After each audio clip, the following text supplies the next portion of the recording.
Hello students, ఈ వీడియోలో మనం part 5 of history of Telangana movement గురించి నేర్చుకోబోతున్నాం. సో దీంట్లో మనం employment and civil services rules under Mir Osman Ali Khan, ఇంకా ఫర్మాన్ ఆఫ్ 1919 గురించి నేర్చుకోబోతున్నాం. ముల్కీ డెఫినేషన్ గురించి నేర్చుకోబోతున్నాం. ఆంధ్ర సభ మీటింగ్స్ గురించి, ఇవన్నిటి గురించి మనం కొంచెం డీటెయిల్డ్గా నేర్చుకోబోతున్నాం.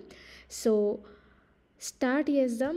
సో లాస్ట్ పార్ట్లో మనం సాలార్జంగ్ 1 డెత్ వరకు నేర్చుకున్నాం. సో సాలార్జంగ్ 1 చనిపోయిన తర్వాత ఆయన కొడుకు అయిన సాలార్జంగ్ 2 దివాన్ లాగా ఎన్నికైండు. సో అప్పుడు నిజాం వచ్చేసి నిజాం 6 మిర్ మెహబూబ్ అలీ ఖాన్ అనమాట. సో ఈయన ఇద్దరు సాలార్జంగ్ 2 ఇంకా మిర్ మెహబూబ్ అలీ ఖాన్ చాలా యంగ్ ఏజ్లో ఉన్నప్పుడు ఇంత ఇంపార్టెంట్ పొజిషన్స్కి వచ్చినారు. సో మిర్ మెహబూబ్ అలీ ఖాన్ ఒక ఇంపార్టెంట్ కాన్స్టిట్యూషనల్ రిఫార్మ్ తీసుకొని వచ్చిండు 1892లో. అదేంటిది అంటే కానూన్ చా ముబారక్ అనే కాన్స్టిట్యూషన్ని తీసుకొని వచ్చిండు. తర్వాత సాలార్జంగ్ 2 ఇంకా మిర్ మెహబూబ్ అలీ ఖాన్ ఇద్దరు క్లాస్మేట్స్. సో ఈ సాలార్జంగ్ 2 ఏంది అంటే ఈ బ్రిటిష్ అథారిటీస్కి ఇంకా నాన్ ముల్కీ ముస్లిమ్స్ వీళ్ళందరికీ చాలా క్లోజ్ ఉండడం వల్ల ఈ సాలార్జంగ్ 2ని ఈ నాన్ ముల్కీస్ కానీ బ్రిటిష్ అథారిటీస్ కానీ చాలా రాంగ్ పర్పస్కి యూజ్ చేసుకునే వాళ్ళు అనమాట. అండ్ ఇంకొకటి ఏంటి అంటే ఈయన చేసిన ఇనిషియేటివ్స్ అన్నీ వాళ్ళ ఫాదర్ ప్రిన్సిపల్స్కి అగెయిన్స్ట్గానే ఉండే. ఈయన కూడా నాన్ ముల్కీ ముస్లిమ్స్కి ఎక్కువ సపోర్ట్ చేసిండు, లోకల్ ముస్లిమ్స్కి అసలు సపోర్టే చేయలేదు. ఇది ఒక మేజర్ డ్రాబ్యాక్ అనమాట ఈయన దాంట్లో. అండ్ ఇంకొకటి ఏంటి అంటే అడ్మినిస్ట్రేషన్లో మిలిటరీ దాంట్లో ముల్కీస్ని మొత్తం తక్కువ చేసిండు అనమాట, వాళ్ళ నెంబర్ మొత్తం తక్కువ చేసేసిండు. అండ్ ఈయన వీళ్ళ అసిస్టెంట్స్ లాగా నాన్ ముల్కీ ముస్లిమ్స్ని ఇంకా యూరోపియన్ని అసిస్టెంట్ లాగా పెట్టుకున్నాడు. అండ్ ఇంకొకటి ఏంటి అంటే ఈయన అసలు నిజాంకి రెస్పెక్టే ఇవ్వకపోతుండే. సో దీనివల్ల ఏమైంది అంటే ఈయన పని చేసిన 3 సంవత్సరాలకే ఈయనని తీసేసారు అనమాట దివాన్ పొజిషన్ నుంచి. సో ఇది అనమాట. సో ఈయన ఏమేమి చేసిండు, ఏమేమి ఇనిషియేటివ్స్ తీసుకొని వచ్చిండు ఇది చూద్దాం. సో ఉర్దూని అఫీషియల్ లాంగ్వేజ్ లాగా చేసిండు. సో సాలార్జంగ్ 1 ఉన్నప్పుడు ఏం నేర్చుకున్నాము, సాలార్జంగ్ 1 ఏం చెప్పిండు అంటే ఇది పర్షియన్ భూమి, సో మేము దీని రాజ్యం వెళ్తున్నాం కాబట్టి పర్షియనే అఫీషియల్ లాంగ్వేజ్ ఉంటుంది అనేసి సాలార్జంగ్ 1 చెప్తాడు. తర్వాత ఈయన సాలార్జంగ్ 2 వచ్చేసి వీళ్ళ ఇన్ఫ్లుయెన్స్లో పడి ఉర్దూని అఫీషియల్ లాంగ్వేజ్ లాగా చేసిండు. నెక్స్ట్ సో దీనివల్ల ఏమైంది, ఉర్దూని అఫీషియల్ లాంగ్వేజ్ లాగా చేస్తే అడ్మినిస్ట్రేషన్ పరంగా ల్యాండ్ రికార్డ్స్ పరంగా ఇవన్నిటికీ గవర్నమెంట్ ఎంప్లాయ్మెంట్కే ఒక రిస్క్ అనమాట. సో అప్పటికి పర్షియన్ లాంగ్వేజ్ తెలిసిన వాళ్ళందరూ ముల్కీస్లో మ్యాక్సిమం పర్షియన్ లాంగ్వేజ్ తెలిసిన వాళ్ళు ఉండే. ఈ ఉర్దూ అనేది బయట ఇండియన్ స్టేట్స్ నుంచి వచ్చిన వాళ్ళకి ఎక్కువ తెలుసు. సో ఈ ఉర్దూని అఫీషియల్ లాంగ్వేజ్ లాగా చేసే వరకు ముల్కీస్ చాలా ప్రాబ్లమ్స్ ఫేస్ చేసారు, స్పెషల్గా ఈ ఎంప్లాయ్మెంట్ పరంగా. సో కోర్ట్స్లో అడ్మినిస్ట్రేషన్లో ఉర్దూ తెలిసిన వాళ్ళనే ఎంప్లాయ్మెంట్ లాగా తీసుకున్నారు. సో దీనివల్ల ఏమైంది అంటే లోకల్గా పనిచేసేటోళ్ళందరినీ తీసేయడం జరిగింది. సో ఇట్లా లోకల్స్ అందరూ సాలార్జంగ్ 2కి అగెయిన్స్ట్గా తయారైపోయినారు. దాని తర్వాత సో ముల్కీస్ అప్పటి వరకు ఓన్లీ పర్షియన్ లాంగ్వేజ్లోనే చదువుకొని ఉండే. ఈ ఉర్దూ లాంగ్వేజ్ వచ్చేవరకు మొత్తం వాళ్ళ జీవనాధారమే ఏం లేకుండా పోయింది. తర్వాత ముల్కీస్లో కూడా ఓన్లీ కొద్దిమంది ముల్కీస్కి మాత్రమే ఉర్దూ తెలుసు. సో దీనివల్ల ఏమైంది, మ్యాక్సిమం నాన్ ముల్కీ వాళ్ళకే ఎక్కువ జాబ్స్ పోయినాయి. దాని తర్వాత 1884లో first list of civil servants తీసుకొని వచ్చారు. దీంట్లో ఈ లిస్టుని చూస్తే 246 ముల్కీస్ ఉన్నారు, 52%. వీళ్ళకి శాలరీస్ వచ్చేసి ఓన్లీ 42% ఇస్తున్నారు. 230 మెంబర్స్ నాన్ ముల్కీస్ ఉన్నారు, వీళ్ళకి శాలరీ వచ్చేసి 48%. నాన్ ముల్కీస్ 48% ఉన్నారు, వీళ్ళకి శాలరీ 58% వస్తుంది. సో ఈ first list of civil servants అనేది నిజాం 6 తీపిస్తాడు అనమాట. అసలు ఏమవుతుంది అడ్మినిస్ట్రేషన్ ఎంప్లాయ్మెంట్ పరంగా ఏమవుతుంది అనేసి చెక్ చేయడానికి తీపిస్తే ఇవి వెళ్తాయి అనమాట. సో ముల్కీస్కి 52 ఉన్నా కానీ వాళ్ళకి 42% శాలరీ వస్తుంది. 48% నాన్ ముల్కీస్ ఉన్నా కానీ వాళ్ళకి 58% శాలరీస్ వస్తున్నాయి. సో దీనివల్ల ఆయన తెలుసుకున్నాడంటే నిజాము, నాన్ ముల్కీస్ వీళ్ళకి చాలా ఎక్కువ శాలరీస్ పే చేస్తున్నాము అనేసి తెలుసుకున్నాడు. సో ఇదంతా చూసిన తర్వాత నిజాము 1884లో ఆర్డర్ పాస్ చేస్తాడు. ఏంది అంటే ముల్కీస్కి ట్రైనింగ్ ఇచ్చి వాళ్ళని ఇమ్మీడియట్గా పెద్ద జాబ్స్లో, హయ్యర్ పొజిషన్ జాబ్స్లో అపాయింట్ చేయాలి అని నిజాం 1884లో ఆర్డర్ పాస్ చేస్తాడు. ఈ ఆర్డర్నే civil services system in Hyderabad అని అంటాం. ఓకే, 1884లో ఇది అవుతుంది, civil services system in Hyderabad. దాని తర్వాత అయినా కానీ ఇట్లా ఆర్డర్ పాస్ చేసి ముల్కీస్ని హయ్యర్ పొజిషన్లకు అపాయింట్ చేయాలి, వీళ్ళనే ట్రైన్ చేయాలి అని చెప్పినా కానీ సాలార్జంగ్ ఏం చేసిండంటే ఈ జ్యుడిషియరీలా, సర్వేయింగ్ దాంట్లో, ఎడ్యుకేషన్ డిపార్ట్మెంట్లో నాన్ ముల్కీస్ని అపాయింట్ చేసిండు. సో ఇది మొత్తం నిజాం ఆర్డర్స్కి అగెయిన్స్ట్. సో అందుకే 3 years జాబ్ చేసిన సమయంలోనే ఈ సాలార్జంగ్ తీసేసారు అనమాట. ఈ సాలార్జంగ్ తీసేసిన తర్వాత నెక్స్ట్ 5 years నిజాం 6 రూల్ చేసిండు. దాని తర్వాత అస్మంజల్ అనేసి ఒక దివాన్ని అపాయింట్ చేసుకున్నాడు. సో ఈయన కూడా ముల్కీస్ని హయ్యర్ పొజిషన్లోకి అపాయింట్ చేయడంలో ఫెయిల్ అయిపోయినాడు. అండ్ ఈయన పీరియడ్లోనే నాన్ ముల్కీ అజిటేషన్ అనేది ఇంకా ఎక్కువైపోయింది. సో హైదరాబాద్ రికార్డ్ అనేసి ఒక మ్యాగజైన్ ఉంది. దీంట్లో ఇది కూడా, ఈ రికార్డు కూడా ముల్కీస్ని సపోర్ట్ చేయాలి, వాళ్ళ డిమాండ్స్ని మనం సపోర్ట్ చేయాలి అని రాసుకొని వచ్చింది. సో దీని ఆధారంగా పెట్టుకొని ఈ గైర్ ముల్కీ అజిటేషన్ అనేది అజ్మంజా పీరియడ్లో ఎక్కువైంది అని మనకి తెలుసు. Okay, next Hyderabad state maximum ఈ నాన్ ముల్కీస్ హయ్యర్ పొజిషన్లో ఉండడం వల్ల హైదరాబాద్ స్టేట్ మొత్తం ఇప్పుడు నాన్ ముల్కీస్ చేతులకు పోయింది. సో దీనివల్ల ఏంటి అంటే లోకల్ ముస్లిమ్స్, హిందూస్ ఎవరైతే ఉంటారో వాళ్ళకి జాబ్ పోయింది, వాళ్ళ అథారిటీ కూడా పోయింది. ఇది మేజర్ ప్రాబ్లం అయింది. నెక్స్ట్ దీనివల్ల ఏమైంది అంటే ఈ ముల్కీస్ అందరూ ఇంకా నాన్ ముల్కీస్ అందరికీ, ముల్కీస్కి నాన్ ముల్కీస్కి డిస్ప్యూట్ కావడం స్టార్ట్ అయింది. సో సాలార్జంగ్ అప్పుడు ఎకనామిక్ సిచ్యువేషన్స్ మంచిగా ఉండాలి అనేసి బయట హిందుస్థానీస్ని ఇన్వైట్ చేసి ఇక్కడ డెవలప్మెంట్ కోసం వాళ్ళకి ఎంప్లాయ్మెంట్ ఇచ్చిండు. కానీ అది ఇప్పుడు మొత్తం డేంజరస్ కాన్సిక్వెన్సెస్ లాగా అయిపోయినాయి. సో ఇక్కడ ఇంకొక కొత్త పాయింట్ ఏంటి అంటే కొత్త టైప్ ఆఫ్ ముల్కీస్ ఎవాల్వ్ అవ్వడం స్టార్ట్ అయింది. సో అప్పటికి ఆల్మోస్ట్ 15 years 20 years అయిపోయింది నాన్ ముల్కీస్ వచ్చి. సో నాన్ ముల్కీస్ వాళ్ళ చిల్డ్రన్ ఎవరైతే ఉంటారో వాళ్ళు ముల్కీస్ లాగా అయిపోయినారు. సో ఆల్మోస్ట్ 12 years సర్వీస్ చేసి నాన్ ముల్కీస్ వాళ్ళ చిల్డ్రన్స్ 12 years ఉన్నారు కాబట్టి ఆటోమేటిక్గా వాళ్ళ చిల్డ్రన్స్ ఇప్పుడు ముల్కీస్ అయిపోతారు. నెక్స్ట్ ఒరిజినల్గా హైదరాబాద్లో పుట్టిన ముల్కీస్ సన్స్ ఆఫ్ సాయిల్ అంటాం. మళ్ళీ నెక్స్ట్ ఫస్ట్ జనరేషన్ ముల్కీస్ వీళ్ళ ఎంప్లాయీస్ ఎవరైతే 15 years వరకు ఇక్కడ ఉన్నారో వాళ్ళని కూడా ముల్కీస్ లాగానే చేసేసినారు. సో ఇట్లా ఏంది ఇప్పుడు డిఫరెంట్ టైప్స్ ఆఫ్ ముల్కీస్ అనేవాళ్ళు వచ్చినారు. సో ఏంది, ఎవరైతే నాన్ ముల్కీ ఎంప్లాయీ ఉంటాడో 12 years సర్వీస్ అయిందనుకో వాళ్ళని ముల్కీసే అంటారు. ఇప్పుడు వాళ్ళ చిల్డ్రన్ని మళ్ళా హైదరాబాద్ ఎవరైతే ఒరిజినల్ హైదరాబాదీస్ ఉంటారో వాళ్ళని ముల్కీసే అంటున్నారు. ఇంకా 15 years వరకు ఎంప్లాయీ వాళ్ళ పిల్లలు ఉంటారు కదా, వాళ్ళ పిల్లల్ని కూడా ముల్కీస్ అని అంటున్నారు.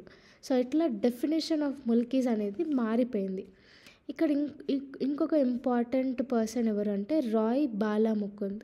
సో ఈయన హైకోర్టు జడ్జి అనమాట 1908లో. సో ఈయన first Hindu Mulki graduate. So ఈయన గ్రాడ్యుయేట్ అవ్వడం వల్ల అందరూ సెలబ్రేట్ చేసుకున్నారు. అండ్ ఈయన ఓల్డ్ సిటీ స్టూడెంట్ అనమాట. సో ఈయన so first Hyderabad Mulki graduate to be appointed as judge. హైకోర్టులో జడ్జ్ లాగా ఈయన అపాయింట్ అయ్యాడు 1980లో. సో ఈ హైకోర్టు ఉంది కదా, హైదరాబాద్ హైకోర్టు అనేది 1890లో ఫామ్ అయింది. నెక్స్ట్ 19th సెంచరీ ఎండ్ అయ్యే టైంలో మొత్తం పొలిటికల్ సిస్టమ్ అంతా నాన్ ముల్కీస్ చేతిలోకి పోయింది. ఇంకా ఇక్కడ ఇంకొక ప్రాబ్లం ఏంటి అంటే హిందూస్కి ముస్లిమ్స్కి మధ్యలో గొడవలు అనేవి స్టార్ట్ అయినాయి. సో ముల్కీ ముస్లిమ్స్, లోకల్ ముస్లిమ్స్కి, మళ్ళీ నార్త్ ఇండియన్ ముస్లిమ్స్కి లొల్లీలు అవుతున్నాయి. మళ్ళీ హిందూస్ ఇంకా ముస్లిమ్స్ వీళ్ళిద్దరికి మధ్యలో కూడా జాబ్స్ వల్ల వీళ్ళిద్దరికి గొడవలు అవుతున్నాయి. ఇక్కడ ఏంటి అంటే హిందూస్ 90% పాపులేషన్ ఉన్నా కానీ తక్కువ జాబ్స్ వస్తున్నాయి. ముస్లిమ్స్ 10% జాబ్స్ పాపులేషన్ ఉన్నా కానీ వీళ్ళకి ఎక్కువ జాబ్స్ వస్తున్నాయి. దీని వల్ల లోకల్ హిందూస్కి ముస్లిమ్స్కి కూడా గొడవలు అనేవి స్టార్ట్ అయినాయి. సో 1901లో ఏమవుతుంది అంటే మహారాజా శ్రీకృష్ణ ప్రసాద్ ఈయన దివాన్ లాగా అపాయింట్ అయ్యిండు. ఈయన హైదరాబాద్ ముల్కీ అనమాట. So Hyderabad local prime minister లాగా అపాయింట్ అవ్వడం అంటే ఒక పెద్ద ఫెస్టివల్ లాగా అనమాట హైదరాబాదీస్కి. సో ఈయన నిజాం 6 అండర్లో పనిచేసిండు. నిజాం 6 వచ్చేసి మెహబూబ్ అలీ ఖాన్.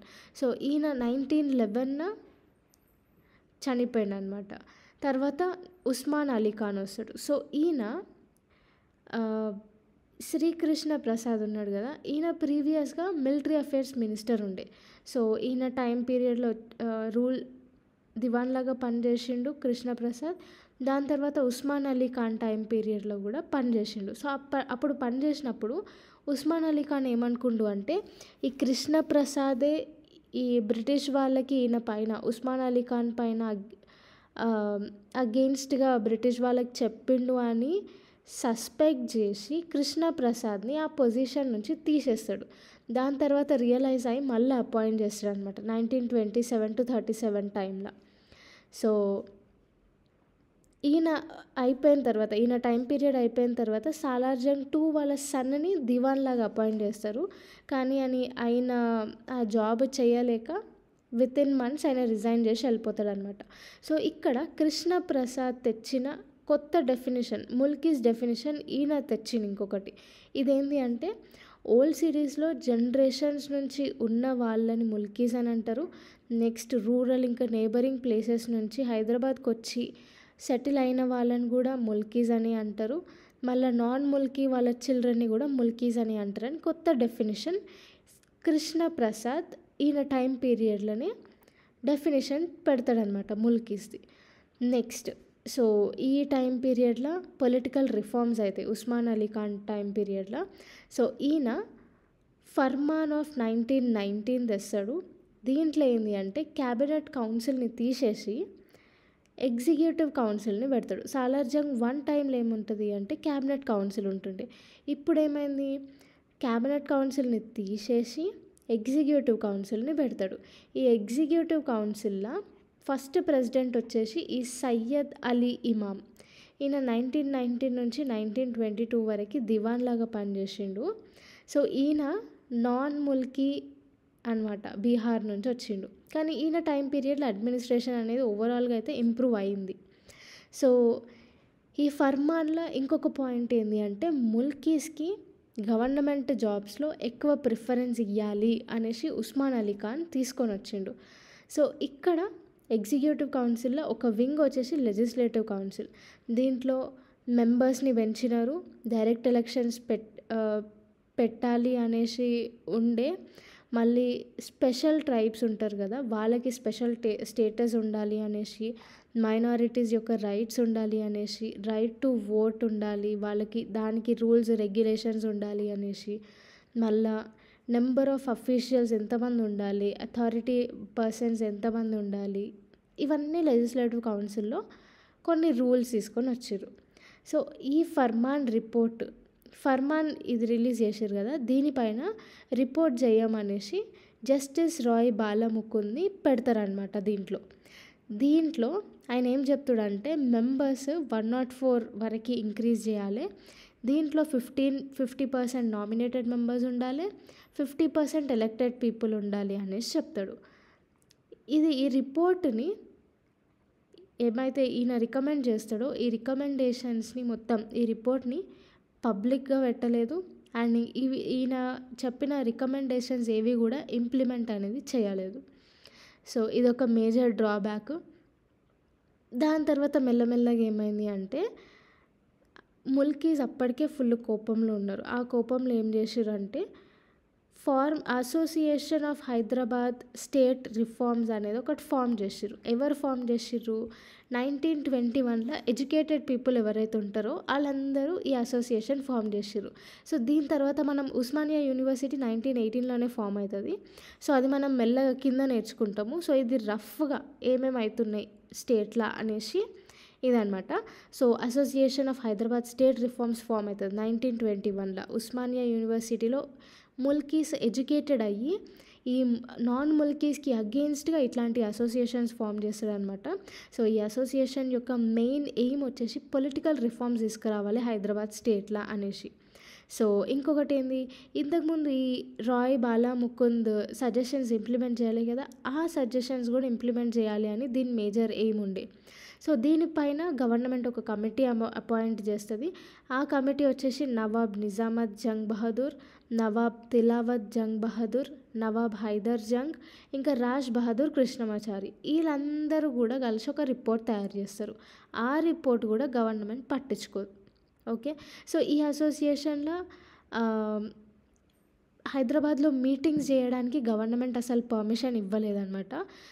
తర్వాత ఇట్లాంటి అసోసియేషన్స్ మళ్ళీ రావద్దు అనేసి గవర్నమెంట్ స్ట్రిక్ట్గా ఒక ఫర్మాన్ అనేది పాస్ చేస్తుంది. ఫర్మాన్ అంటే ఆర్డర్. ఓకే, సో ఏ పొలిటికల్ మీటింగ్స్కి సంబంధించి అసోసియేషన్స్ ఫామ్ కావద్దు, మీటింగ్స్ కండక్ట్ చేయొద్దు అనేసి స్ట్రిక్ట్గా ఫర్మాన్ ఇష్యూ చేసేస్తుంది. సో ఇది ఒక పాయింట్. నెక్స్ట్ 1923లో ఏమవుతుందంటే Hyderabad state reforms association form అవుతుంది. ఇదే. సో ఇది ఇందులో ఏంది అంటే లెజిస్లేటివ్ కౌన్సిల్ని ఎక్స్టెండ్ చేయాలి ఇంకా అని చెప్తుంది. మళ్ళీ దీని తర్వాత ఏమవుతుంది, గవర్నమెంట్ పొలిటికల్ మీటింగ్స్ అన్నీ ప్రొహిబిట్ చేసేస్తుంది. ప్రొహిబిట్ చేసిన తర్వాత అన్నీ ఎడ్యుకేషన్కి సంబంధించి ఏవన్నా కానీ మొత్తం ప్రొహిబిట్ చేసి పడేస్తుంది అనమాట గవర్నమెంట్. కానీ ఈ ఎడ్యుకేషన్ మీటింగ్స్ కానీ కామర్స్, లైబ్రరీ, సొసైటీ, రిలీజియస్ మీటింగ్స్కి గవర్నమెంట్ దగ్గరకు పోయి 10 days ముందే పర్మిషన్ తీసుకొని మీటింగ్స్ కండక్ట్ చేయొచ్చు అని అడిగితే అప్పుడు పర్మిషన్ ఇస్తే అప్పుడు మనం కండక్ట్ చేసుకోవచ్చు. అట్లుండే అనమాట. తర్వాత ముల్కీ ఇంకా నాన్ ముల్కీ డిస్ప్యూట్ మళ్ళా సేమ్ అదే పీరియడ్లో ఉస్మాన్ అలీ ఖాన్ పీరియడ్లో ఎట్లుండే అంటే ఇప్పుడు కొత్త పాయింట్ ఏంది, నాన్ ముల్కీస్ యొక్క పిల్లలు ఇప్పుడు ముల్కీస్ అయిపోయినారు. వీళ్ళు మెడికల్, ఇంజనీరింగ్ ఫీల్డ్స్లో గ్రాడ్యుయేట్స్ లాగా మారిపోయినారు. అండ్ ఇంకొకటి ఏంది, ముల్కీస్ నాన్ ముల్కీ ఫ్యామిలీస్ ఇద్దరు మ్యూచువల్గా వాళ్ళు మ్యారేజ్ చేసుకోవడం కూడా స్టార్ట్ చేసేసినారు. సో ఇట్లా అంటే సొసైటీ పరంగా నాన్ ముల్కీ, ముల్కీ అది మెల్లగా తగ్గుతూ వస్తుందన్నమాట. ఇట్లా మ్యారేజ్ ఇవన్నీ చేసుకున్నారు కాబట్టి 1900 నుంచి 1915 వరకు ఇంగ్లీష్ మీడియం స్కూల్స్ అనేవి హైదరాబాద్లో స్టార్ట్ అయిపోయినాయి. 1918లో ఉస్మానియా యూనివర్సిటీ స్టార్ట్ అయింది. నిజాం కాలేజ్ 1878లోనే స్టార్ట్ అయింది, కానీ ఇది మద్రాస్ యూనివర్సిటీకి చెందినదనమాట. సో దీంట్లో ఓన్లీ ఇంగ్లీష్ మీడియం చెప్తుండే. నిజాం 6 టైం పీరియడ్లో ఈ నిజాం కాలేజ్ వచ్చింది. నెక్స్ట్ అలీగర్ ముస్లిం యూనివర్సిటీ వచ్చేసి ఉత్తరప్రదేశ్లో ఉంది. ఇది 1875లో ఫామ్ అయింది. ఇది ఓన్లీ ఇంగ్లీష్ మీడియం అనమాట. ఓకే, సో ఇప్పుడు మనది నేర్చుకుందాం ఉస్మానియా యూనివర్సిటీ. ఉస్మానియా యూనివర్సిటీలో అఫీషియల్ వచ్చేసి ఉర్దూ మీడియంలో చెప్తుండే, సెకండ్ లాంగ్వేజ్ వచ్చేసి ఇంగ్లీష్ ఉంటుండే. సో దీని మెయిన్ ఏమైంది అంటే ముల్కీస్కి, లోకల్ పీపుల్కి హెల్ప్ చేయాలి అనేసి. సో వాళ్ళకి ఎంప్లాయ్మెంట్ రావాలి, గవర్నమెంట్ జాబ్స్లో హయ్యర్ అథారిటీస్లో ముల్కీసే ఉండాలనే ఉద్దేశంతో ఉస్మాన్ అలీ ఖాన్ ఇది స్టార్ట్ చేస్తాడు. సో దీంట్లో వేరే మారుమూల ప్రాంతాలు ఉంటాయి కదా, కన్నడ నుంచి, మరాఠ్వాడ నుంచి, తెలంగాణ నుంచి, అక్కడ నుంచి ఉన్న ప్రజలు కూడా వచ్చి ఇక్కడ చదువుకోవడం స్టార్ట్ చేసినారు. సో దీంట్లో ఈయన ఎస్టాబ్లిష్ చేసిన తర్వాత 1920 నుంచి 1930 వరకు చాలామంది అడ్వకేట్స్ అయినారు. సో దాంట్లో ముల్కీస్, హిందూస్, ముస్లిమ్స్ అందరూ ఎక్కువ శాతం ఉండే అనమాట. సో వీళ్ళే వాళ్ళ తెలుగు భాషని ప్రమోట్ చేయడానికి చాలా అసోసియేషన్స్ ఫామ్ చేసిర్రు.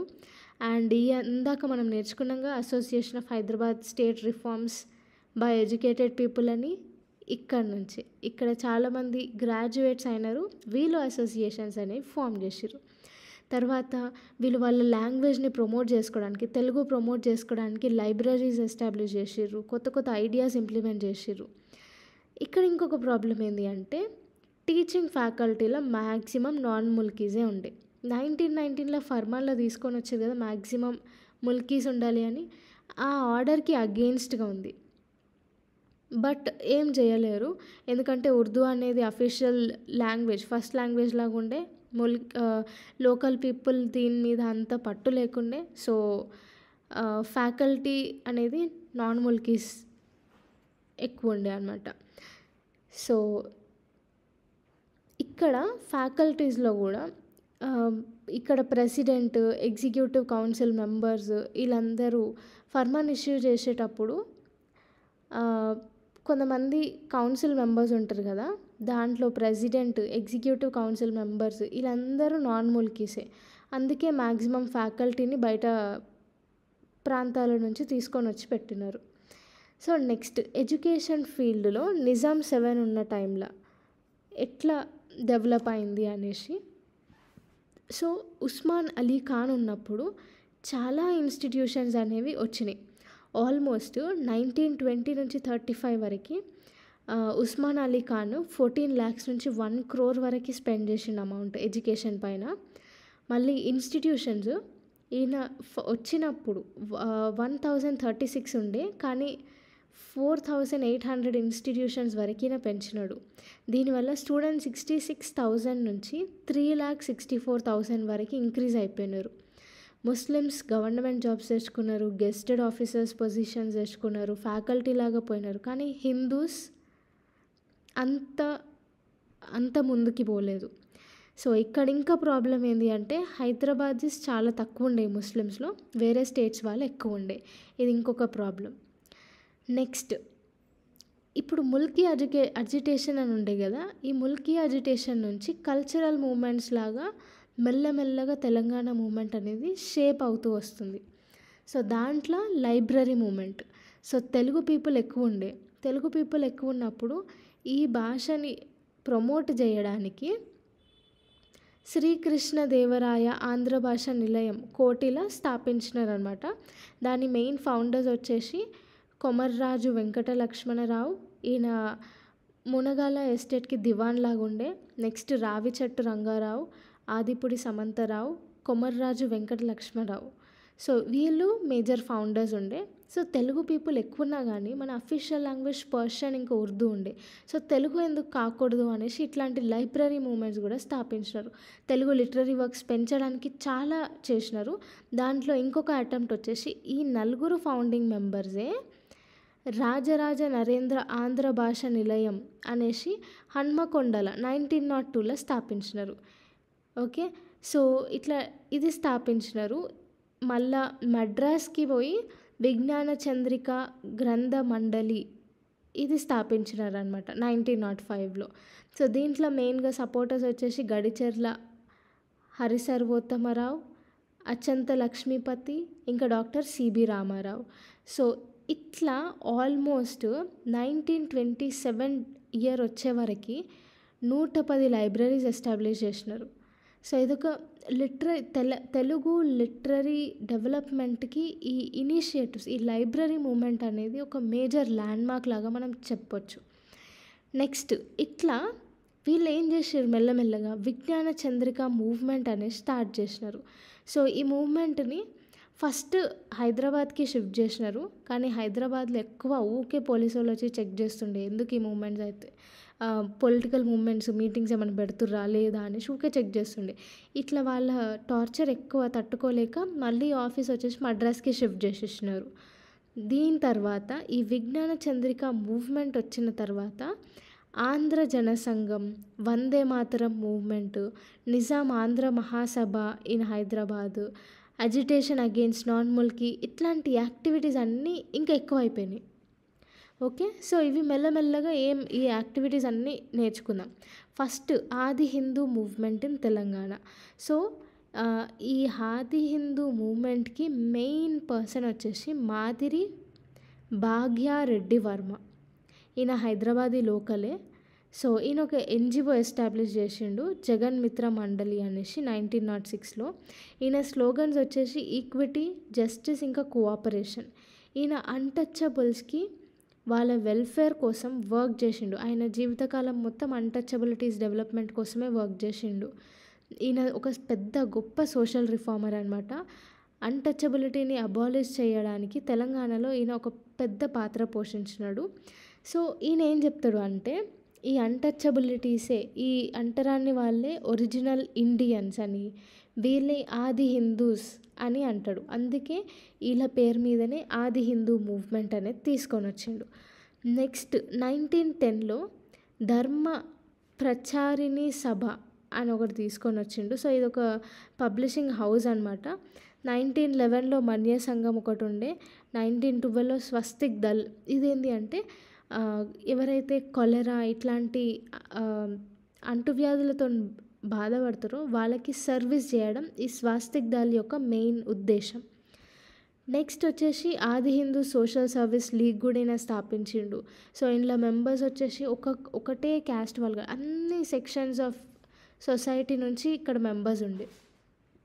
నెక్స్ట్ ఆది హిందూ వాలంటీర్ కోర్. సో దీంట్లో ఏంటి అంటే ఆల్మోస్ట్ 35 మెంబర్స్ వరకు ఉండే దీంట్లో. సో పువర్ పీపుల్కి, జబ్బులతో బాధపడుతున్న వాళ్ళకి, లేకపోతే అనాథ శవంకి ఫ్యూనరల్స్ కానీ అంతా వీళ్ళే చేస్తున్నాయి అనమాట. నెక్స్ట్ ఇంకొక ఏంది అంటే రక్ష జీవ జ్ఞాన్ ప్రచార మండలి. 1930లో దీన్ని స్థాపించినారు. ఈ బాలముకుంద్ ఇంకా భాగ్యారెడ్డి వర్మ వీళ్ళిద్దరు కలిసి ఇది తీసుకొని వచ్చారు అనమాట. 1914లో బ్రహ్మ సమాజ్ బ్రాంచ్ అనేది హైదరాబాద్లో స్థాపించినాడు భాగ్యారెడ్డి వర్మ. సో ఏమైంది అంటే భాగ్యారెడ్డి వర్మ ఫస్ట్ ఆర్య సమాజ్లో వర్క్ చేస్తుండే. కానీ ఆర్య సమాజ్లో ఇట్లా కొంచెం సెక్షన్స్ ఆఫ్ పీపుల్కి ఇట్లా డిఫరెన్షియేట్ చేసి చూపిస్తున్నాయి అనమాట. సో అది భాగ్యారెడ్డి వర్మకు నచ్చలేదు. అందుకే బ్రహ్మ సమాజ్కి చేంజ్ అయినాడు. సో ఈ బ్రహ్మ సమాజ్లో ఏంటి అంటే అందరినీ ఈక్వల్గా చూడాలి అనేసి వీళ్ళ మెయిన్ థీమ్ ఉంటుండే. సో ఈ బ్రహ్మ సమాజ్ ఎస్టాబ్లిష్ చేసింది రాజారాం మోహన్ రాయ్. సో ఇదే బ్రాంచ్ హైదరాబాద్లో భాగ్యారెడ్డి వర్మ స్థాపించినాడు 1914లో. దాని తర్వాత 1915లో సంఘ సంస్కరణ నాటక మండలి అనేది తీసుకొని వచ్చిండు. సో దీనివల్ల ఏంటి అంటే సోషల్ ఈవిల్స్ అప్పుడు సొసైటీలో ఎట్లుంటుండేనో అవన్నీ ప్రజలకి కరెక్ట్ నాలెడ్జ్ అందించే విధంగా ఈ నాటక మండలి ఉంటుండే. సో 1915లో డెక్కన్ హ్యుమానిటేరియన్ లీగ్ కూడా ఈయన ఒకటి స్థాపించినాడు. 1916లో వచ్చేసి విశ్వ గృహ పరిచారిక సమ్మేళనం. ఇదేంటి అంటే పని మనుషుల్లాగా పనిచేస్తారు కదా, సో వాళ్ళకి కూడా ఒక మీటింగ్ అనేది ఆర్గనైజ్ చేసిండు 1916లో. దాని తర్వాత ఆంధ్రాలో ఉన్న అన్టచబిలిటీ వాళ్ళ కోసం సెమినార్ కండక్ట్ చేసిండు. దాన్నే పంచమ సెమినార్ అంటారు. 1917లో కండక్ట్ చేసిండు, విజయవాడలో కండక్ట్ చేసిండు. సో ఇదే అనమాట పంచమ సెమినారే first seminar on untouchables for Andhras. తర్వాత అందరికీ రిక్వెస్ట్ చేసిండు ఈయన అన్టచబుల్స్ని ఆది హిందూస్ అనే పిలవాలి. మద్రాస్లో మీరు ఆది ద్రావిడియస్ అనండి, బాంబేలో ఆది మహారాష్ట్ర అనండి, మైసూర్లో ఆది కర్ణాటకాస్ అనండి అనేసి పిలుపునిచ్చిండు. సో ఈ సెమినార్ అటెండ్ అయిన వాళ్ళలో కొంతమంది ఇంపార్టెంట్ పర్సన్స్ వచ్చేసి అయ్యదేవర కాళేశ్వరరావు, గూడూరు రామచంద్రరావు, ఏమూరి రామోజీరావు. సో ఈ సెమినార్ యొక్క మెయిన్ ఉద్దేశం ఏంటంటే అందరు ఆది హిందూస్కి కామన్ వెల్స్ అనేవి ప్రొవైడ్ చేయాలి. వాళ్ళు కూడా తాగడానికి నీళ్ళ కోసం కామన్ వెల్స్కి రావచ్చు అనేసి యాక్సెస్ ఇవ్వండి అని ఒక రిజల్యూషన్ పాస్ చేసినారు. ఆది హిందూస్ అందరికీ ఈ బ్యారన్ ల్యాండ్స్ ఏవైతే ఉంటాయో అవన్నీ డిస్ట్రిబ్యూట్ చేయాలి, వాళ్ళ పిల్లలకి ఫ్రీ ఎడ్యుకేషన్ ప్రొవైడ్ చేయాలి అని రిజల్యూషన్ పాస్ చేసిర్రు. గుడిలకి ఎంట్రీ ఇవ్వాలి అనేసి రిజల్యూషన్ పాస్ చేసిర్రు. సో ఈ 3 రిజల్యూషన్స్లో ఒక రిజల్యూషన్ అయిన ఎంట్రీ ఇంటూ టెంపుల్స్ ఇది వచ్చేసి మద్రాస్ స్టేట్ కౌన్సిల్ 1922లో ఈ రెజల్యూషన్ అనేది పాస్ చేసింది. ఓకే, సో 1917లో ఈ మీటింగ్ అయింది. 1922లో మద్రాస్ స్టేట్ కౌన్సిల్ ఈ రిజల్యూషన్ని పాస్ చేసింది, ఆది హిందూస్ కూడా టెంపుల్స్కి వెళ్ళవని.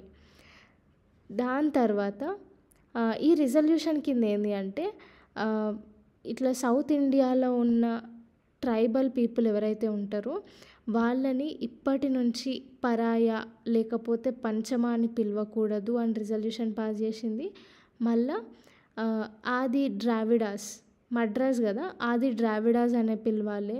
మళ్ళీ అందులో కొంతమంది ఆంధ్ర పీపుల్ కూడా ఉంటుండే కాబట్టి ఆది ఆంధ్రాస్ అని కూడా పిలవాలి.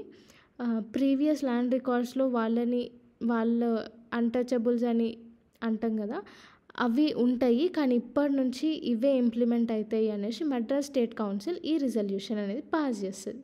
ఓకే, సో దీని ఎఫెక్టే, ఈ పంచమ సెమినార్ ఎఫెక్టే Madras state council resolution 1922. Okay, next వచ్చేసి గాంధీజీ, సో భాగ్యారెడ్డి వర్మని ఆల్ ఇండియా హిందూ రిఫార్మ్ సెమినార్కి ఇన్వైట్ చేస్తారు. సో యాక్చువల్గా ఏమవుతుందంటే 1917లో దివ్య జ్ఞాన సెమినార్ అనేది భాగ్యారెడ్డి వర్మ కండక్ట్ చేస్తాడు కలకట్టాలో.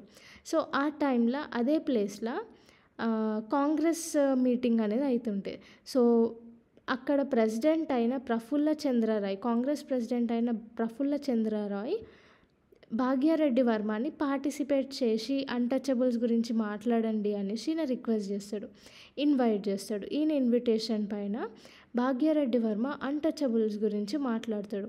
సో ఆయన ఒక స్టేట్మెంట్ పాస్ చేస్తాడు, ఏంటిదంటే ఈ బ్రాహ్మణిజం సొసైటీ వల్లనే ఈ హరిజనులు అనే వాళ్ళు ఫామ్ అయినారు అనేసి. సో గాంధీజీకి ఈ మాట నచ్చలేదు, కానీ ఆయన ఏమైతే ఇనిషియేటివ్ తీసుకున్నాడో ఆ ఇనిషియేటివ్ మంచిది అని గాంధీజీ ఆయనను పొగడడం జరిగింది. దాని తర్వాత 11th February 1932న గాంధీజీ హరిజన్ అనే ఒక పత్రిక రాసిండు. అది ఇంగ్లీష్, గుజరాతీ, హిందీలో రాసినాడు అనమాట. సో ఈయన ఎఫెక్టే ఈ హరిజన్ పత్రిక అనమాట. సో హరిజన్స్ వెల్ఫేర్ కోసం యంగ్ ఇండియా వీక్లీ మ్యాగజైన్ అనేది కూడా రిలీజ్ చేసిండు. దాని తర్వాత 1929లో గాంధీజీ హైదరాబాద్ని విజిట్ చేస్తాడు, భాగ్యారెడ్డి వర్మని కలుస్తాడు. అండ్ అక్కడ నిజాం గవర్నమెంట్ అప్పటికి కౌస్ని చంపేయడం ప్రొహిబిట్ చేసిందనమాట. సో దానికి గాంధీజీ కంగ్రాచులేట్ చేస్తాడు ఆ నిజాంకి. సో ఇవన్నీ అవుతుంటే ఇప్పుడు మేజర్ ల్యాండ్ మార్క్ మహాసభాస్, ఆది హిందూ మహాసభాస్ అనేవి స్టార్ట్ అవుతాయి 1921 నుంచి 24 వరకు, ఈ మధ్యన స్టార్ట్ అవుతాయి అనమాట. ఫస్ట్ మీటింగ్ వచ్చేసి పాపన్న చైర్పర్సన్ అవుతాడు, 1921లో అవుతుంది. Next second meeting 1922, Vaman Naik president ఉన్నాడు. థర్డ్ మీటింగ్ వచ్చేసి 1923, కేశవరావు కరోత్కర్ ఉన్నాడు. ఫోర్త్ మీటింగ్ వచ్చేసి 1924 అవుతుంది, రాజా ధనరాజ్ గిరి, ఈయన ప్రెసిడెంట్ అవుతాడు. సో ఆది హిందీ సెమినార్ నార్త్ ఇండియాస్లో 1920 ఆ టైంలో అవుతుండే. అక్కడ కూడా పోయి భాగ్యారెడ్డి వర్మ పార్టిసిపేట్ చేస్తాడు. దీనివల్ల దీని కింద ఒక రాయల్ కమిషన్ అనేది ఫామ్ అవుతుంది. సో దాంట్లో మెంబర్ డాక్టర్ బిఆర్ అంబేద్కర్ కూడా ఉంటాడు. సో ఈయన భాగ్యారెడ్డి వర్మ బిఆర్ అంబేద్కర్తో కూడా వర్క్ చేసిండు అనమాట. నెక్స్ట్ ఆల్ ఇండియా ఆది హిందూ మీటింగ్ అనేది లక్నోలో అవుతుంది. సో దీంట్లో సెకండ్ రౌండ్ టేబుల్ కాన్ఫరెన్స్లో భాగంగా ఈ మీటింగ్లో ఉన్న అంశాలు కొన్ని అక్కడ డిస్కస్ చేయాలి అనేసి ఈ మీటింగ్ కండక్ట్ చేస్తారు. సో భాగ్యారెడ్డి వర్మ చైర్ మీటింగ్కి ఎలెక్ట్ అవుతాడు అనమాట. నెక్స్ట్ ఆది హిందూ పొలిటికల్ మీటింగ్ అవుతుంది నిజాం స్టేట్లోనే. ఇది ఒక ఇంపార్టెంట్ థింగ్ ఏంటి అంటే బొల్లారం అనేది సికింద్రాబాద్లో ఉంటుంది. సో ఇది నిజాం కిందికి రాదు, ఎందుకంటే ఇది బ్రిటిష్ గవర్నమెంట్ కంట్రోల్లోకి ఉంటుంది. సో ఇక్కడ వీళ్ళు ఈ ఆది హిందూ పొలిటికల్ మీటింగ్ కండక్ట్ చేసినారు. సో ఇక్కడ ఒక రెజల్యూషన్ పాస్ చేశారు, ఏంటి అంటే బాండెడ్ లేబర్ని అబాలిష్ చేయాలి అనేసి, ఇంకా ఆది హిందూస్ని పోలీస్ డిపార్ట్మెంట్లో అపాయింట్ చేయాలి అనేసి రిజల్యూషన్ పాస్ చేసారు. ఓకే, సో ఇట్లా రిజల్యూషన్ పాస్ చేసిన తర్వాత నిజాం గవర్నమెంట్ వీటికి స్పందించి ఆది హిందూ స్కూల్స్ అని 1934లో ఓపెన్ చేసింది. దాని తర్వాత నిజాం రాష్ట్రం నిజాం రాష్ట్రాంధ్ర మహాసభ అనేవి జరిగినాయి. భాగ్యారెడ్డి వర్మ ఇక్కడ కూడా పార్టిసిపేట్ చేసిండు. దాని తర్వాత 1939లో ఈయన చనిపోయిండనమాట. సో ఇది మొత్తానికి భాగ్యారెడ్డి వర్మ గురించి కొన్ని పొలిటికల్ మీటింగ్స్, సభాస్ ఇవన్నీ. ఈయన గురించి బ్రీఫ్ హిస్టరీ ఇక్కడ వరకు ఎండ్ అయిపోతుంది. నెక్స్ట్ నిజాం స్టేట్లో జనసంఘ్ అనేది ఒకటి ఫామ్ అయింది. ఏంది అంటే ఇది వివేక్ వర్ధిని స్కూల్ హైదరాబాద్లో ఉంటుంది. 1921లో ఒక మీటింగ్ అవుతుంది అనమాట సోషల్ రిఫార్మ్స్ కోసం. సో దీంట్లో అల్లంపల్లి వెంకట రామారావు ఈయన హైదరాబాద్ అడ్వకేట్ ఉంటుండే. సో ఈయన స్టేజ్ మీదకి ఎక్కి తెలుగులో మాట్లాడడం స్టార్ట్ చేస్తాడు. ఎప్పుడైతే ఈయన తెలుగులో మాట్లాడిండో అప్పుడు అక్కడ ఉన్న వాళ్ళందరూ కొంచెం ఇన్సల్ట్ లాగా ఫీల్ అయ్యి ఆయనని ఆపేసి ఆయనని దింపేస్తారనమాట స్టేజ్ మీద నుంచి. సో అదే రోజు సాయంత్రం 11 మెంబర్స్తోని మన తెలుగు లాంగ్వేజ్ ఎందుకంత చీప్, ఎందుకంత వాళ్ళు ఇన్సల్ట్ లాగా ఫీల్ అవుతున్నారు, మన తెలుగు లాంగ్వేజ్ని చాలా ప్రోత్సహించాలి అనేసి 11 మెంబర్ కమిటీ అదే రోజు సాయంత్రం ఒక కమిటీ లాగా ఫామ్ అవుతారనమాట. ఆ 11 మెంబర్ కమిటీ వచ్చేసి తేకుమల రంగారావు, మెట్టె లక్ష్మీ నరసయ్య, ఆదిరాజు వీరభద్రరావు, నేడింపల్లి జానకి రామయ్య, మందముల నరసింగరావు, బూర్గుల రామకృష్ణరావు, కొమ్మవరపు సుబ్బారావు, బూర్గుల నరసింహారావు, పండితి రామస్వామి నాయుడు, బోయిన్పల్లి వెంకటరామారావు, ఇంకా Madapati Hanumantharao. So 11 member committee form అవుతుంది. సో ఇక్కడ నుంచి తెలుగు లాంగ్వేజ్ని ప్రమోట్ చేయడం మెల్లమెల్లగా ఇంక్రీజ్ అవుతా పోతుంది. సో నెక్స్ట్ ఇంకొక సంఘం ఏంటి అంటే ఆంధ్ర జనకేంద్ర సంఘం. సో దీనికి ప్రెసిడెంట్ వచ్చేసి రావు బహదూర్ వెంకటరెడ్డి, సెక్రటరీ వచ్చేసి మడపాటి హనుమంతరావు. సో ఈ ఆంధ్ర జనకేంద్ర సంఘంలో 1923 నుంచి స్టార్ట్ అవుతుంది. సో ఫస్ట్ మీటింగ్ వచ్చేసి మడపాటి హనుమంతరావు ఇంట్లోనే ఈ మీటింగ్ అవుతుంది అనమాట. సెకండ్ మీటింగ్ నల్గొండలో అవుతుంది. ఇదేంటి అంటే వెంకటరామ నరసింహారావు ఈయన నీలగిరి ఎడిటర్ ఉంటుండే. ఈ ఎడిటర్ ఆఫీస్లోనే నల్గొండలో సెకండ్ మీటింగ్ అవుతుంది. థర్డ్ మీటింగ్ వచ్చేసి 1925లో మధిరాలో అవుతుంది. ఫోర్త్ మీటింగ్ 1928లో అవుతుంది సూర్యాపేటలో. ఈ 5th, 6th, 7th, 8th meetings ఎట్లయితాయి అంటే ఇవి ఇంకా 1, 2, 3, 4 ఈ మీటింగ్స్ ఆంధ్ర మహాసభ 1 నుంచి 4 మీటింగ్స్ ఆల్మోస్ట్ సేమ్, ఇద్దరు ఒకటే కండక్ట్ చేస్తారనమాట. So 5th Jogipet, 6th Devarakonda, 7th Khammam, 8th Sircilla. ఇక్కడ కూడా అంతే, first Andhra Mahasabha Jogipet, second Devarakonda, third Khammam, 4th Sircilla. So first Andhra Mahasabha వచ్చేసి 1930లో అవుతుంది, జోగిపేటలో అవుతుంది. సో ఇదే ఫస్ట్ నిజాం స్టేట్ అనమాట అఫీషియల్గా ఒక పొలిటికల్ మీటింగ్ కండక్ట్ అవ్వడానికి జోగిపేట ఫస్ట్. సో ఇక్కడ తెలంగాణ పీపుల్స్ ప్రాబ్లమ్స్ గురించి మాట్లాడుకున్నారు. ఇక్కడ ఫస్ట్ మీటింగ్ అప్పుడు ప్రెసిడెంట్ వచ్చేసి సురవరం ప్రతాపరెడ్డి. ఈయన గోల్కొండ పత్రికకి ఎడిటర్ లాగా పనిచేస్తుండే అనమాట. సో ఈయన దీంట్లో ఈ మహాసభలో ఇంకొకటి ఏంటి అంటే అగ్రికల్చరల్ ల్యాండ్స్కి కొత్త టెక్నాలజీ, కొత్త ఎక్విప్మెంట్స్ యూజ్ చేయాలి అనేసి అక్కడ భూమి తవ్వుతూ డెమాన్స్ట్రేట్ చేసిర్రు ఈ మహాసభ అప్పుడు. సో దీనికి సంబంధించి రిజల్యూషన్స్ ఏంటి అంటే ఎడ్యుకేషన్ ఇంప్రూవ్మెంట్ చేయాలి, చైల్డ్ మ్యారేజెస్ తగ్గించేయాలి, విడో మ్యారేజెస్ టోటల్గా విడో రీమ్యారేజెస్ అనేవి తీసుకురావాలి అనేసి రిజల్యూషన్ పాస్ చేసిర్రు.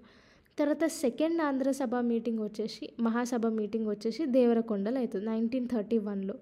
చైర్మన్ వచ్చేసి బూర్గుల రామకృష్ణారావు.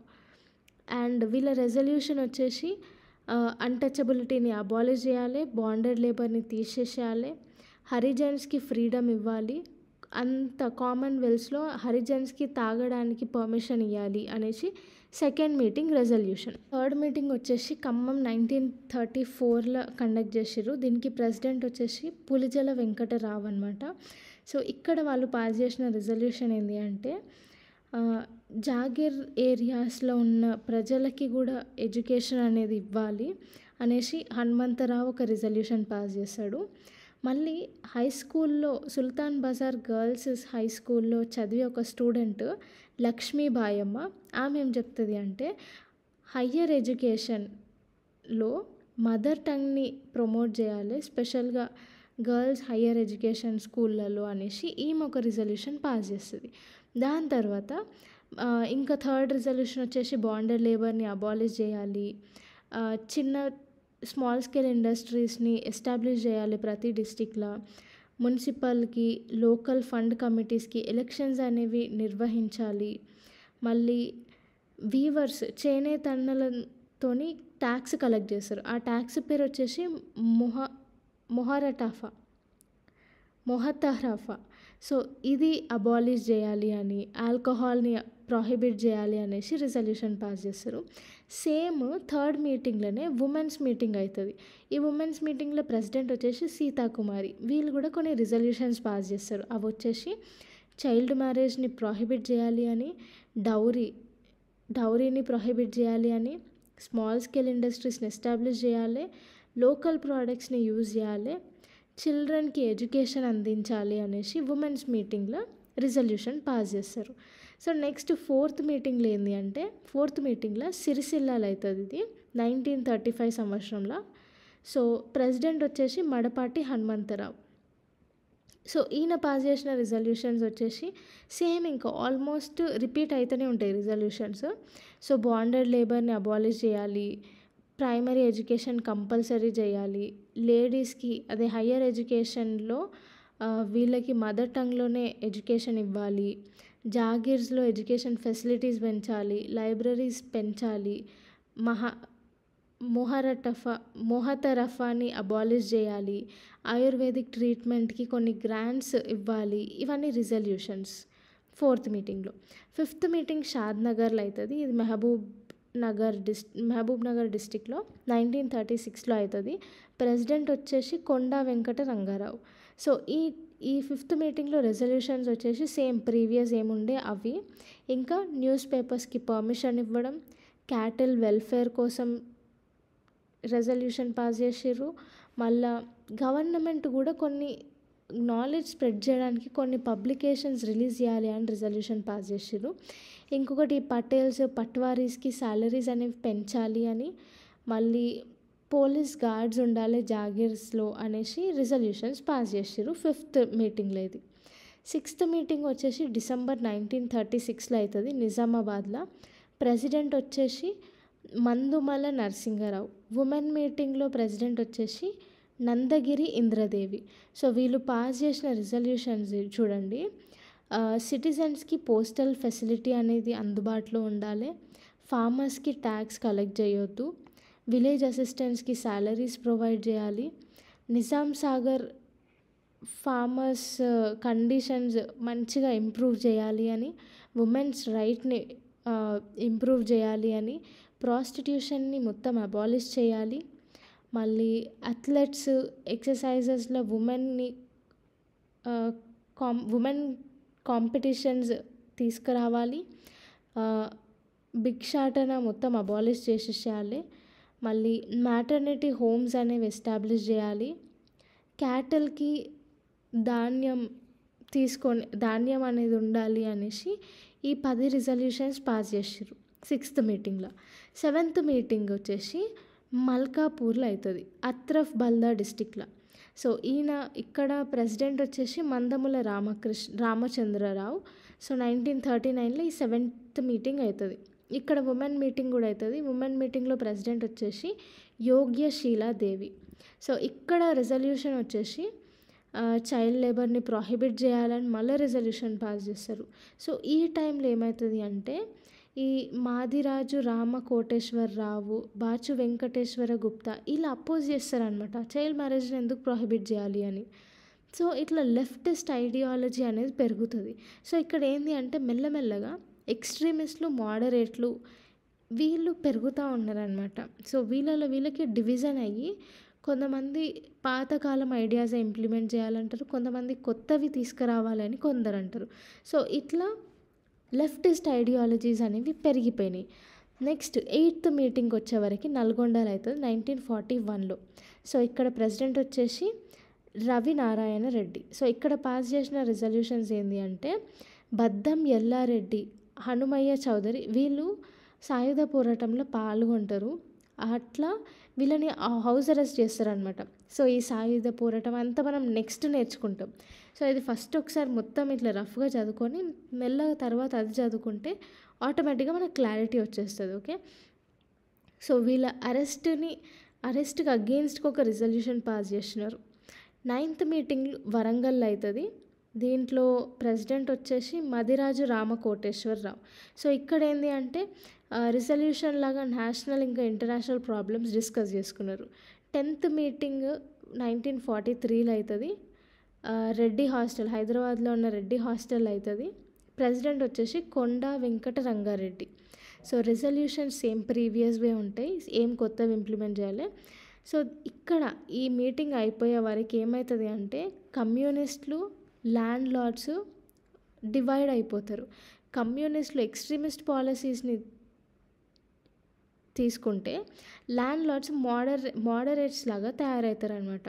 సో అట్లా వీళ్ళకి ఆంధ్ర మహాసభలో ఒక డివిజన్ అనేది ఏర్పడిపోతుంది.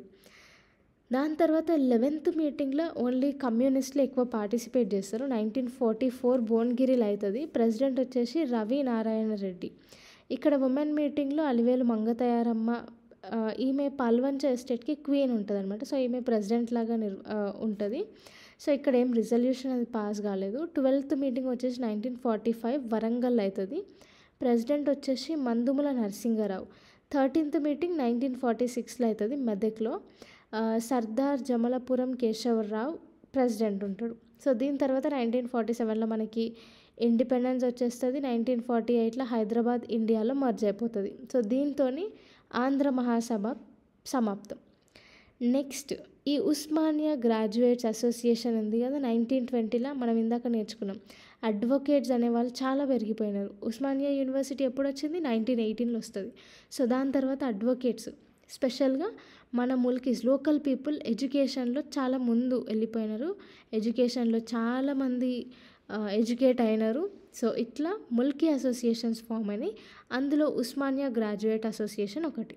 ఓకే, సో ఇట్లా ఏంది అంటే society of union and progress, ఇది ఇంకొక సొసైటీ, ఇది అసోసియేషన్. ఇదేంటి అంటే లండన్లో చదువుతున్న హైదరాబాదీ స్టూడెంట్స్ ఉంటారు కదా, వాళ్ళు ఫామ్ చేసిన సొసైటీయే ఈ society of union and progress.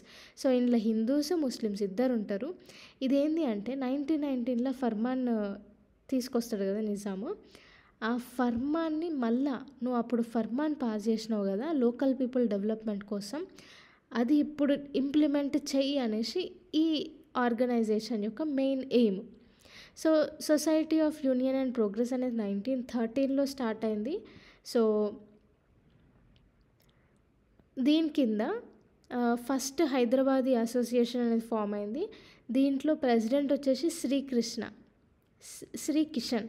So ఇదేంటి అంటే గవర్నమెంట్ రెస్పాన్సిబుల్గా ఉండాలి అనేసి దీని మెయిన్ ఎయిమ్. సో ఇది అడ్వకేట్స్, హైలీ ఎడ్యుకేటెడ్ పీపుల్స్తోని హైదరాబాద్ అసోసియేషన్ అనేది ఫామ్ అయింది. సెకండ్ మీటింగ్లో ప్రెసిడెంట్ వచ్చేసి రాయ్ బాలాముకుంద్. తర్వాత ఖిలాఫత్ మూమెంట్ అవ్వడం వల్ల ఇది ఎండ్ అయిపోతుంది అనమాట. సో ఇంతటితో మన పార్ట్ 5 లెసన్ కంప్లీట్.